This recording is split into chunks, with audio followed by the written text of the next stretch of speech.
दोस्तों, अगर weather wise देखें तो पूरे जो ग्लोब की क्लाइमेट है, यानी पूरे पृथ्वी की जो जलवायु है, वो रीजन वाइज अलग अलग है।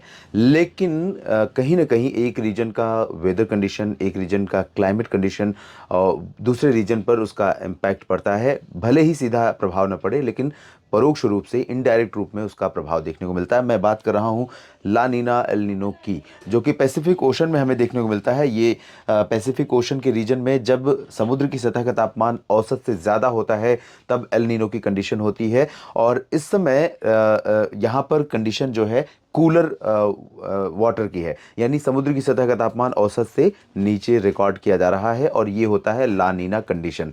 लानीना की कंडीशन में भारत का मानसून बेहतर होता है। एल नीनो अगर मानसून के सीजन में रहता है तो भारत के मानसून पर इसका सीधा इम्पैक्ट पड़ता है, भारत का मानसून कमज़ोर होता है।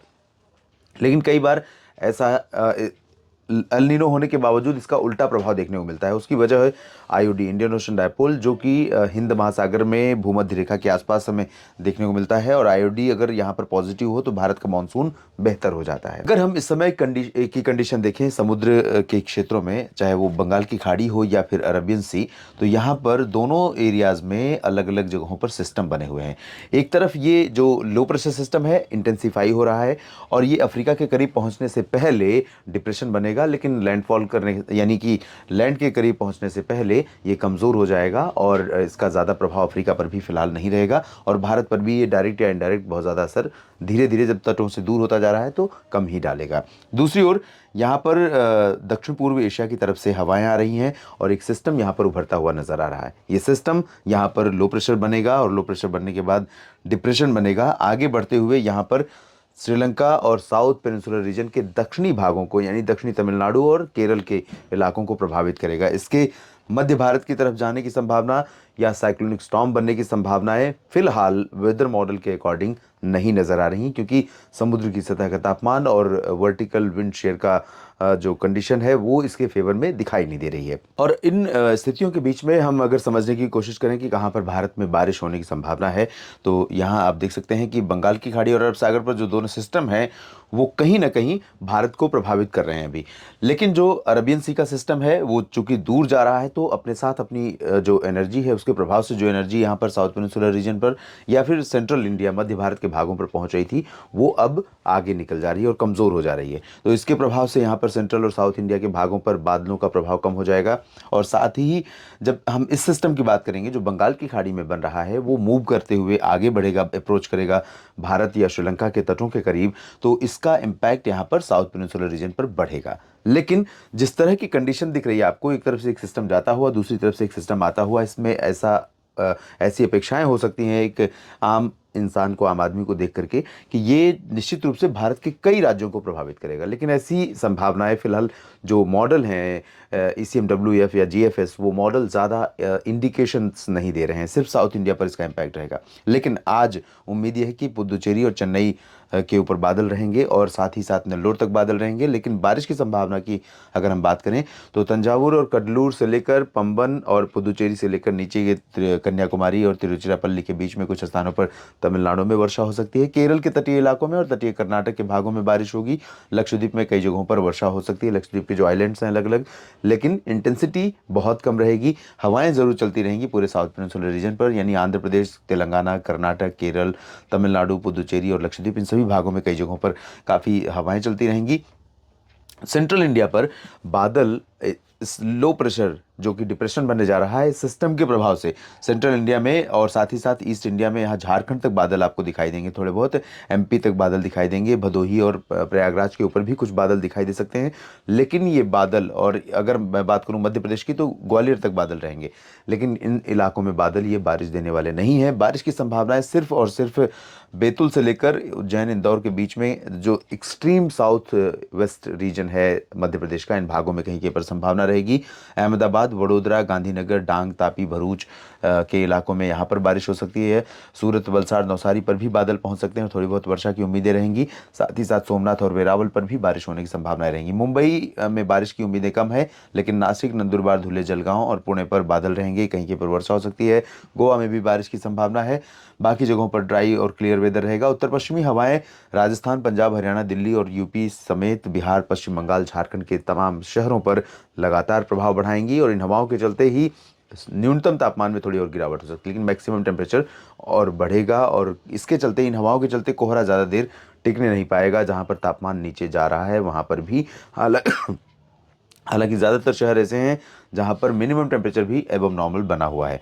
तो ये रही आज की स्थिति 15 दिसंबर की। अब हम बात कर लेते हैं 16 दिसंबर की।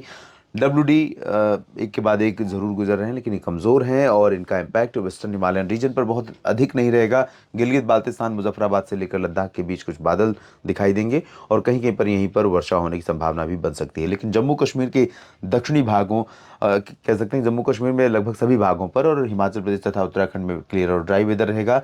पंजाब, हरियाणा, दिल्ली, राजस्थान, उत्तर प्रदेश समेत गंगा के मैदानी इलाकों पर भी इसी तरह का हाल रहेगा। और ये south west MP, south east Gujarat और साथ ही साथ नॉर्दर्न महाराष्ट्र के कुछ इलाकों में वर्षा की गतिविधियां आपको कल भी देखने को मिल सकती हैं, लेकिन इंटेंसिटी बहुत कम हो जाएगी और स्प्रेड यानी एरिया भी इसका सिमट जाएगा। हालांकि उज्जैन, इंदौर, धार, बैतूल और साथ ही साथ नंदुरबार, धुले, जलगांव, इधर अहमदाबाद, वडोदरा, डांग, तापी, भरूच, इन भागों में कुछ स्थानों पर वर्षा हो सकती है।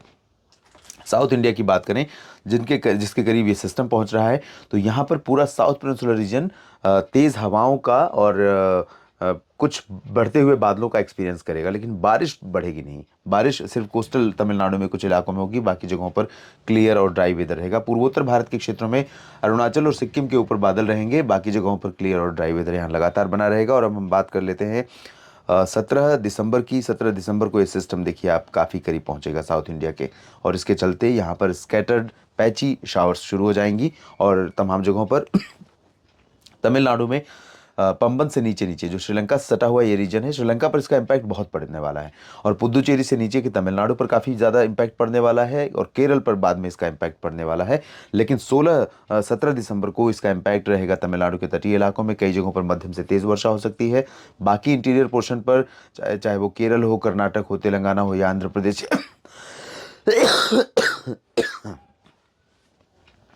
बाकी इंटीरियर पोर्शन पर चाहे वो केरल हो, कर्नाटक या आंध्र प्रदेश, तेलंगाना, इन भागों में स्कैटर्ड शावर शुरू हो जाएंगी, बादल बढ़ जाएंगे, हवाएं तेज़ गति की चलने लगेंगी और इन हवाओं के चलते मॉइस्चर यहाँ पर चूंकि एटमॉस्फेयर में ज़्यादा हो जाएगा तो वो क्लाउड फॉर्मेशन में काफ़ी हेल्प करेगा। इधर सेंट्रल इंडिया में कुछ न कुछ बारिश की गतिविधियाँ 17 दिसंबर को भी जारी रहेंगी। आप देख सकते हैं गुजरात और महाराष्ट्र, साउथ वेस्ट MP के कुछ इलाकों पर आर्द्रता लगातार अरबियन सी से आती रहेगी और कुछ इलाकों में यहाँ बादल बनते रहेंगे और यहाँ पर बारिश होती रहेगी। लेकिन ज़्यादातर बाकी इलाकों पर उत्तरी हवाओं का असर बढ़ जाएगा। महाराष्ट्र में भी विदर्भ और मराठवाड़ा तक इन हवाओं का असर पहुँचेगा तो तापमान यहाँ पर मिनिमम गिरेगा। छत्तीसगढ़, उड़ीसा, झारखंड, बिहार, पश्चिम बंगाल, उत्तर प्रदेश और राजस्थान, पंजाब, हरियाणा, दिल्ली, इन सभी भागों पर उत्तरी दिशा की हवाओं का इम्पैक्ट बढ़ने वाला है। तो यहाँ पर मिनिमम टेम्परेचर गिरेंगे, लेकिन अनफॉर्चुनेटली मैक्सिमम में गिरावट की संभावनाएं नहीं है और अनफॉर्चुनेटली बारिश होने की संभावना भी उत्तर और मध्य भारत के बाकी इलाकों में, पूर्वी भारत के क्षेत्रों में अभी दिखाई नहीं दे रही। इन 3 दिनों में ना ही कोई WD आएगा और ना ही बंगाल की खाड़ी का सिस्टम उत्तर की तरफ पहुंचेगा। तो ऐसे में सिर्फ और सिर्फ इंतज़ार है, इंतज़ार बना हुआ है। किसान भाइयों से मैं विशेष रूप से अपील करूंगा कि अगर सिंचाई की ज़रूरत है फसलों में तो इंतज़ार बारिश का भी ना करें और सिंचाई कर दें ताकि नमी पर्याप्त रहे और फसलों की ग्रोथ अच्छी तरह से होती रहे। और अगर बारिश हुई आने वाले समय में तो निश्चित रूप से उसका फ़ायदा भी हमें मिल सकता है। फिलहाल इस वीडियो में इतना ही। लगातार बने रहिएगा मौसम तक चैनल के साथ। धन्यवाद।